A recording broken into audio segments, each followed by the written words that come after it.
On the surface, Friendlies is not a rewarding game mode because it doesn't give anything. All you receive is the coins at the end of every single match. However, there is a way in which you can make this one of the most rewarding game modes throughout the whole of Ultimate Team.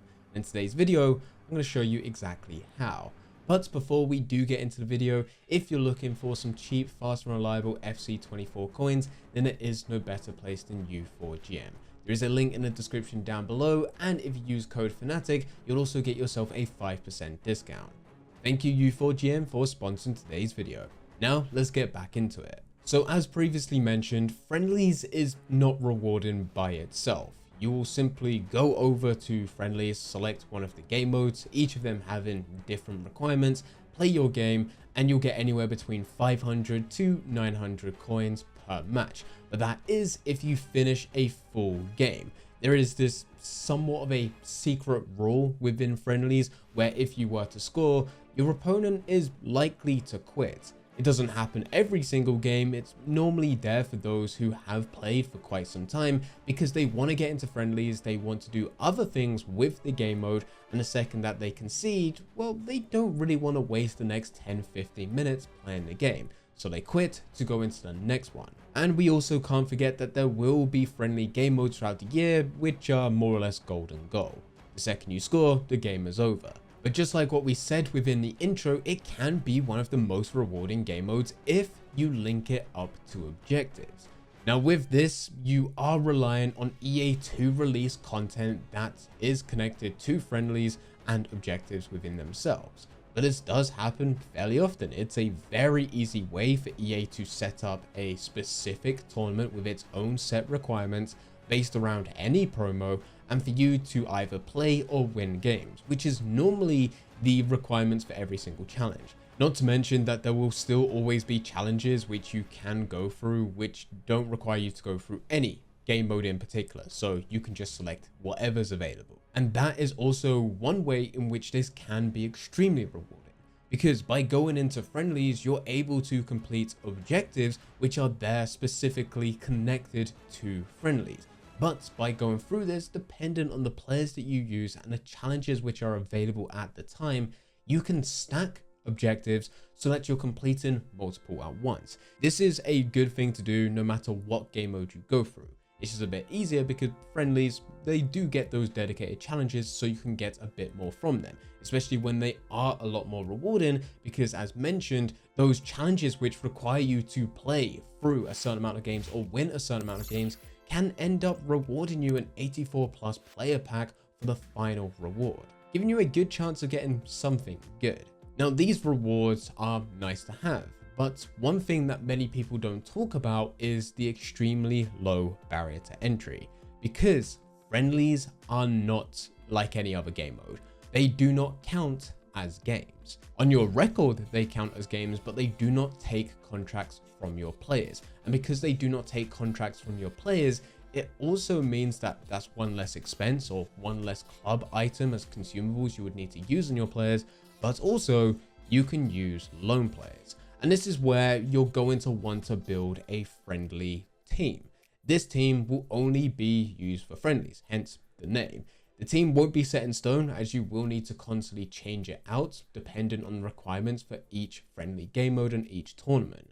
But within this team, you can put together a full lone team, and as long as the tournament allows you to do that, you can then go through that tournament with that team, and it's not going to count the contracts. This is where it's a very smart idea for whenever you do get a lone player.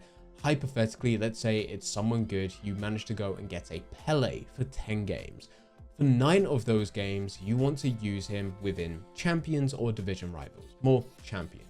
Reason for this is because he's going to give you a massive competitive edge. He's going to be amazing in game, going to score some wonderful goals, and potentially even help you clinch the win on some of the toughest games.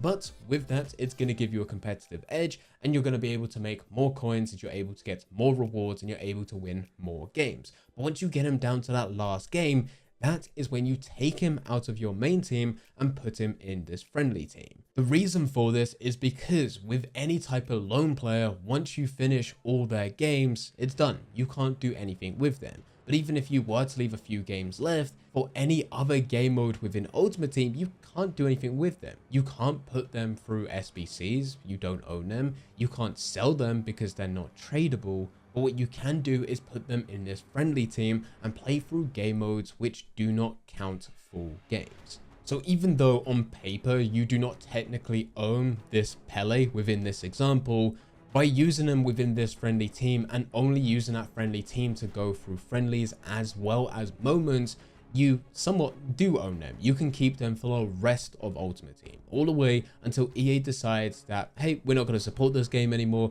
we're going to take the servers offline. And with this, it opens up quite a few doors, because there are certain things that you can do within Ultimate Team to get some really good, cheap loan players. And even though in most cases you're not going to be able to profit from them, as long as you do this method, you will. In fact, it's impossible not to profit from them unless you were to overspend massively in order to get them. But one very cheap way, and this does depend on content that EA releases, is through moments. Sometimes they will put together a challenge which requires you to use a very high rated player. It could be a hero, could just be a high rated rare gold player, could be an icon. But in most cases, not everyone's able to buy that player because of how expensive they are and how rare they are on the market. But if they were to go and include a player like this, they will give out a free loan item which you can buy within your seasonal rewards. It costs nothing, 0 stars in total. You just go over and claim them. By claiming them, you get a loan item. Using them within moments, it does not count their games, but you can then use them within champions in order for you to go through the playoffs and also the finals. Yet again, that competitive edge to put your team in an even better position to win. And then once you finish, that's when they go into your friendly team and you can keep on using them for friendlies. There'll also be occasions where EA will go through the icon SBCs where they give the full version in which you can buy into them and it's an untradable card, or you can go and get a much cheaper loan version for about 10 to 20 games. Yet again, do the exact same method and you can then place that player into your friendly team, and then you have a solid icon which on paper you don't own, but if you're going through friendlies, you're going to be able to have a much better player than if you were to go and get someone that you did own and place them in your team. Now, I do need to highlight that all of this is good on paper, and yes, it can be extremely profitable as you're never wasting contracts. You get a player which is loan. Most cases you may be able to get 5, maybe 10,000 coins out them with about 10 to 20 games, but now you have them for an infinite amount of games. But it does depend on the requirements of the tournament. Sometimes there will be tournaments that set a condition that you're only allowed a certain amount of loan players. And of course, based on our previous points, you still need to match up the players that you have within your team to fit those challenges. Otherwise, you are just earning coins from the friendly match itself. And as mentioned, it's not really that much, 500 to 900 per match if you were able to play a full game.